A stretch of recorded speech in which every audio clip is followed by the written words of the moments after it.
Hey everyone, and welcome back to the floor for another week of INFJ stuff. This week I'm actually really excited to make this video because I just feel like us INFJs always want to jump at the chance to talk about why we're so weird and why we feel like aliens, and most people don't give us the chance to do that. So I'm just going to talk at you, and if hopefully you can relate or feel some of the things that I feel like make me sort of a weird person sometimes in the way that I behave.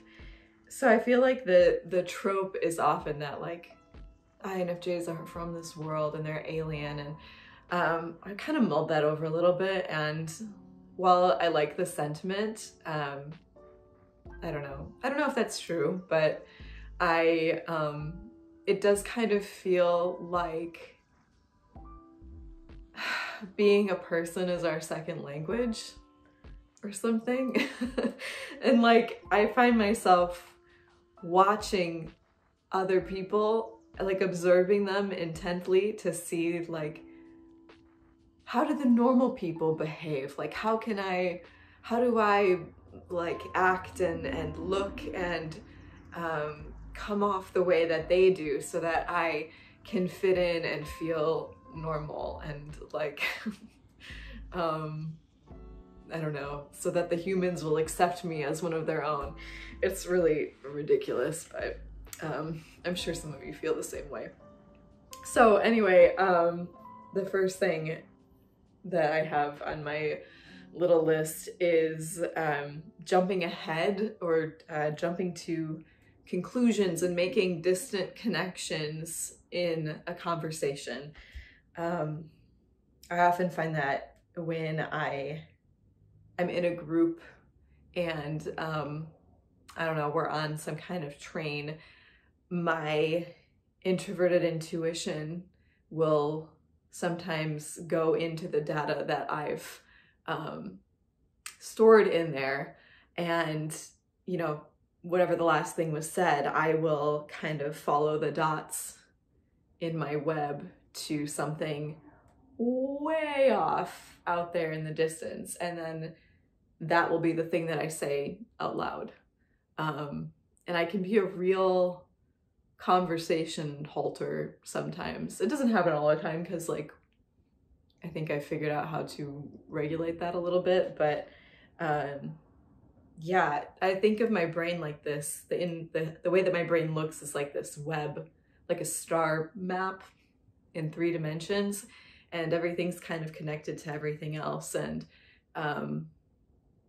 but it's very easy for me to like spin that around and go to the thing that's over in another galaxy. And yeah, sometimes that can be kind of awkward, or people don't follow it the way that I saw it in my head. And yeah, so that feels weird. Makes me feel like, I don't know, like I don't make a lot of sense sometimes. But there are some people, and I found that especially with like other intuitive types, other NI users or extroverted intuition users enjoy those leaps because they can also kind of make those connections too, or fill in the blanks, or they even see like a different way you could have gotten to that. So sometimes that can be really fun. Also, this trait sometimes will cause me to not say what I was going to say, because I know that if, you know, I were to say that thing that has a distant connection, that I would have to backtrack it and explain all the ways that I got there, and that just feels so like tedious and even more awkward.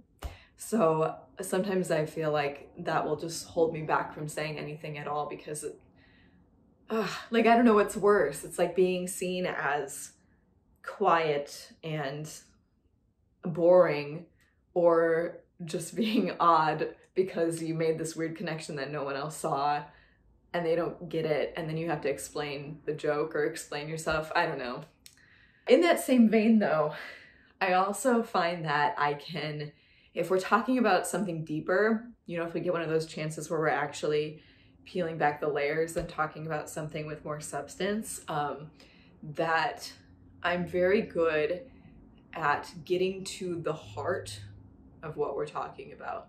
Like, I feel like if I'm in a conversation and we're all kind of dancing around, like, what is the root cause of this, I don't know, situation that we're trying to get to, once I have enough, or what I feel like is enough information about the situation or what's going on, I can really easily just like, and get to like, this is why this is happening. And I've had moments where I've done that, and it really catches people off guard because they're like, wow, like that's very insightful, or very, not to like toot my own horn, but it really can like get to the heart of the matter and like the meaning of what is going on. I find that happens very naturally. I don't really know how to explain it, but yeah, that is the first thing, jumping ahead and making connections. The next thing I have is finding the perfect thing, or the right time, the right place, the right person, like the right whatever is very important to me for some reason. And this is one that I found has been, it's not like an underlying trait that only I know about. It's something that is very obvious to other people because I think I can really annoy them with this. My mom will tell this story about how when I was in high school and we were looking for a prom dress for me, we spent, she says, like 7 or 8 hours in the store, but I don't know how true that is. But it's because I had this like, I don't know, I'm so visionary. Like I have this perfect ideal of like, I know what it is. I just need it to exist in the real world so that I can attain it. And then that is, you know, I have the perfect thing. So, and I think this is also connected to the NITI loop where we will, we're like collecting the data. So we'll look and look and look. And then NI takes all of the things that we have collected and then narrows it down into one thing. And if we can't find that one thing, then we'll go back and do the TI again, and then go back to NI. And then we can just get stuck looking for that thing forever, because sometimes the perfect thing that we see doesn't exist out there. Yeah, so when I do find something that I think is the best or the perfect, I'll latch onto it and it'll be like the one thing I stick to. And I think my most recent, or like the most obvious thing that I've latched onto in recent years is my personal color analysis. I've talked about that, I think, in another video, maybe a couple of them. But I found out that there was this system where you could know like exactly what the best colors are that look good on you, based on your natural skin undertones, your eye color and your hair color. I'll talk about that more another time, but essentially I had to, like, once I knew that there was a solution that would simplify my life and it would be like the perfect thing and it wouldn't change, I was obsessed with it. Like I had to know the truth of it. So I ended up finally getting that done. And now, like, as far as my clothing goes, I like can get rid of all of the like things that I know are not the right thing anymore. And it clears up so much space in my head. Same thing with my makeup. Like I have my colors, so like that is simplified. I use the same this and the same this and the same this. But that can also be a downfall for me sometimes, because I can tend to ignore other possibilities that are out there because I'm like, I've already found the perfect thing. I don't need any other output. So yeah, same thing with like, I don't know, podcasts, I guess, is another example. I will be like, no, this is the perfect podcast. I'm listening to this now. And my husband, who's an ENTP with his extroverted intuition, will try a bunch of different things and he'll get really like into something else. And I'll, for a long time, like be resistant to it and reject it because I'm like, I have what I need. I don't need another, I don't want to try something else. If I trust someone well enough and I'm open to that, yeah, sometimes my world can be open and then I'm distracted with another obsession. Yeah, but that's kind of how that plays out, is like, I want to find the thing or the place or the whatever, and I will endlessly pursue that until I find what I so clearly envision. The next one is kind of a stereotype, I think. I mean, it is in the INFJ community, the Myers-Briggs community, but the Infj Stare. And I think this shows up for me in quite a few different ways, but at least for one-on-one conversations,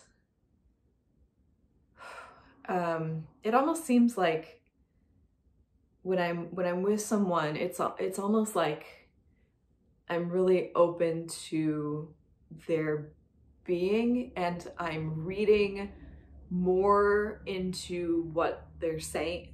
I'm reading more into them than what they're saying or what they're doing physically. I don't even know what the word is for it. Just like the I don't know, aura sounds really woo-woo, but kind of that whole sense of them. And so I can kind of get lost in that and just be caught staring or blanking out. But yeah, it's almost like I'm trying to like absorb the information of the person in front of me and make sense of who they are on a like ultra deep level. I think it can sometimes look like we're seeing through and not actually like looking at what we're looking at. So I think reminding myself sometimes to like back up a layer so that I'm just paying attention to like what is being said. That'll make me look more present. Looking away from time to time helps too.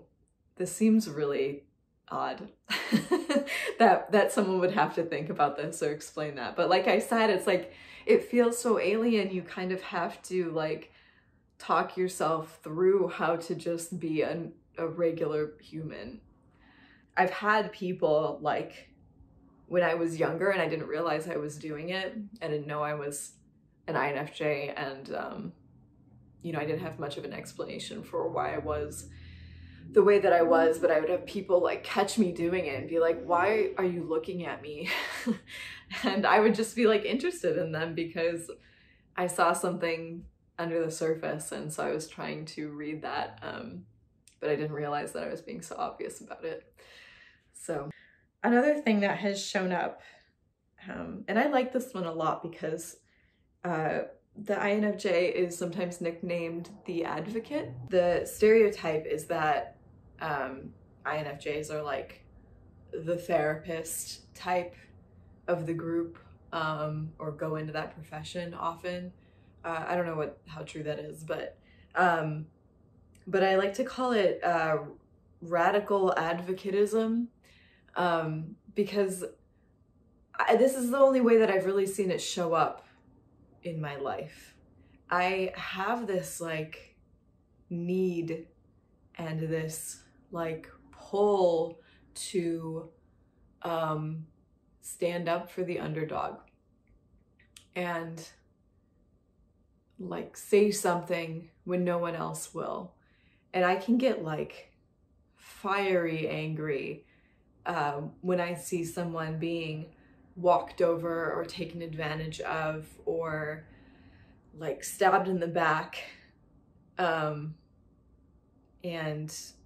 even people that I don't even know that well, but I just have a sense of like what they're going through or if they're hurting. And the biggest time that I've seen this play itself out with me is I was at this program and there was this there was this man there, and he was very sweet, interesting, very well-liked guy. There was a girl there that he had dated in the past, and I just was watching their dynamic, and he was still really into her, and she was kind of playing into that, which like whatever, that is a normal thing to happen. But I could just see that it was hurting him so much, and it was killing me that like that, you know, that he could be hurting so much and like wanting to be with her, and she continued to like half pursue. I don't know, just the whole dynamic was frustrating to me. And then it just kept like, I could see that it wasn't going to end well, and that he was really like being crushed over this. And I got word that she was like starting to see this other guy, but like was still leading him on, and I just like, I couldn't stand it anymore. And one night there was all of this drama where it all came to a head, and he was, you know, just distraught, and she got involved, and I just like let both of them have it. I was like, you need to like stand up for yourself, but like I yelled at her mostly because I was like, you are, you know, leading him on, and you are like, look at how in pain he is. And I like, you know, it wasn't even my place. I didn't know her that well. I didn't know him that well, but I just like saw what was happening, and I couldn't help but like advocate for this man in this situation. And everyone else that was at this program like heard it happen from inside the house, because we were having a little party and everything. But yeah, I just let it go. And they at one point were just like, can we have the room? Like, can we just be like, figure out our relationship without you being there? And I was like, yes, fine. And I, you know, stormed into the house. And the next day, because everyone had overheard it, they were like, we didn't know you could do that you had that in you, and like that you could go to that place. But yeah, I just like, I do.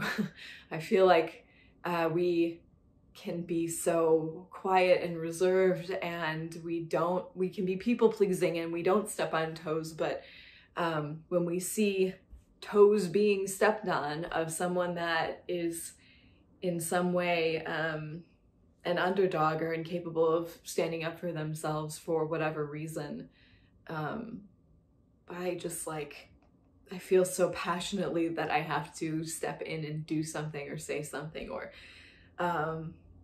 say to the people around me, like, you should be ashamed of yourselves for not doing anything. But yeah, so that's radical advocatism. Along with that, I've also found in my life that I tend to be a bit of a misfit magnet, being somewhat of a misfit myself, but also kind of a social floater. Like, I don't feel like I've ever been like at the top of the, like, I've never been a cool kid, but I've never been like the biggest misfit or underdog. I feel like I kind of fall somewhere in the middle, being overlooked. And so when I'm in a group situation or a setting where I notice a lot of people talking and mingling, and there seems to be like a cliquey kind of group dynamic going on, and there are one or two people that I'm noticing are not being included in that, I just can't let that happen. And not that they have to be included in like the clique or whatever, but I instinctively will go to them, or they will come to me, and we will form our little group, because I don't know, I just have to make people feel included, because I know so well the pain of not fitting in and not being a part of something that you want to be a part of, and you're not sure how to find your way in there. So I like to do that, and I feel like the people that we that are sometimes overlooked or deemed misfits have so much to offer and so much to say, and there's something more inside, and I can't help but like try to include them or bring them in or connect with them one-on-one so that they feel seen and heard. And yeah, so maybe misfit magnet is kind of a crass term for what I'm describing, but I don't know, INFJs also have a sense of humor, so there's that. The next thing I have on my list is the extroverted feeling mental block. And I find this play out when I am in a group situation when I would much rather be working alone. And we're like coming up with ideas, or I feel like I can completely like lose anything and anything I've ever learned, and it's just like a blank slate, and I have nothing to bring to the table. I'm not thinking on my feet. I just feel like, I don't know, utterly like lost and unavailable. And I know that that can be frustrating, even like in a one-on-one process, if like a voice teacher or someone is trying to like get me to try something like spontaneous or out of my comfort zone, like it just won't happen. And I call it the extroverted feeling block because I feel like, because that is our extroverted function, that's what's happening kind of in real time. And it's also a function of like what everyone else is feeling. It's almost impossible for me to access the introverted function, like the introverted thinking data mixed with the like web of that data, because it's so introverted and there's so much stuff happening in front of me. It's like I can't shut down and go inside, and I need to do that in order to function. So like, yeah, it's just like a mental block, and then you come off as like dull or boring, or like you have nothing to bring to the table because you can't do it right in the moment. But I wish there was like a place for us where like we could go and like have a quick think and then come back and like deliver the solution or whatever. I feel like I can do that when I come back, but yeah, in the moment is so hard. I also think that's why meeting new people or being in a group of a bunch of new faces and personalities is so difficult for us. I don't know if this happens to any of you, but I often find like I will go into a new group situation where there's a bunch of new people and be so quiet, and then if I return the next year or within a couple of months, I get the response like, oh, you've changed so much, like you've come out of your shell, you're really confident. And I'm like, yeah, I was always this way, but like there's something that like I can't let that side of myself out for a while until I've like absorbed everything and read everyone and I have like a sense of the situation. And sometimes that takes some time and I need to like go away and be alone. And then when I come back and I have like this clarity about it, then I can kind of let myself out and into the world. I don't know. That baffles me, and that's something that like is so frustrating. But yeah, that's the FE mental block. Let me know if you have felt that one before, because I feel that one real hard. This one is also pretty stereotypical. It's like the absorbing of emotions kind of thing. I don't think that necessarily happens per se, but I do think we are very perceptive people. Like when we walk into a room and there's a lot of social dynamics playing out, we can really easily tune into like, I think that person is feeling that way because of this, and like we can really put those puzzle pieces together quickly and make predictions about what will happen within those dynamics almost too accurately. That's not to say that we are like 100% right all the time, because I don't think that's true at all. I don't think we are like fortune tellers, even though that would be pretty cool if that was it. But we do have a tendency to be extremely accurate in our readings and our predictions of what is going on in the room with the people. I guess I don't have a lot to say about that, but I think that's something that we just kind of do naturally. And sometimes we can take on those feelings and dynamics in the room and feel like they are our own, and like, is it me that's sad right now, or is someone else sad? And like we can't quite differentiate those two things. Yeah, so I don't know, that's something I've run into. You have to be kind of introspective to separate yourself from what is going on, but yeah, that's something that happens. That's kind of weird. That's all I've got for the alien traits of the INFJ. If you are an INFJ, or you have the pleasure of being friends with or having an INFJ in your life, let me know if any of the things that I mentioned here are relatable to you in the comments, or if you have anything that I might have missed. If anything comes to mind, I would love to hear from you.